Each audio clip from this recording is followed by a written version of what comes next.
In this video, we are going to show you how to resolve error 524, a timeout occurred. Now, if you are experiencing this, there are a few options that you can use to resolve this. The first option, you don't even need to go to your Cloudflare account.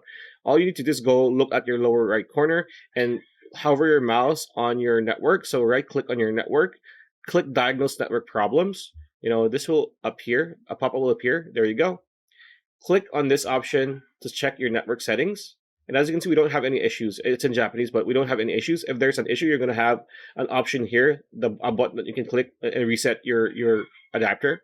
And it's going to disconnect you and just reset your adapter, because a lot of times it's based on your network connection. Now, if that doesn't work, click on the upper right corner. There's three dots here if you're using Chrome, like so. Click on settings. We want to delete our cookies and our cache, right, for our browsing. So click on settings. Once you're here, you want to click on privacy and security. You want to click on delete browsing data and just click everything and just click delete data, and it's going to delete everything, all the cache, all the cookies, everything, etc.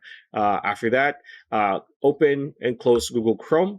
And that should work for the most part, but if not, you might want to see if there's an update that you want to have for your browser for Google Chrome. Again, click on the three dots and then click on help, right? And then click on about Google Chrome. So here, as you can see, it is updating Google Chrome. If you don't have any updates, you might want to restart your PC after doing all of those fixes. But as you can see, we are updating on Google Chrome. This should fix our errors if we have any.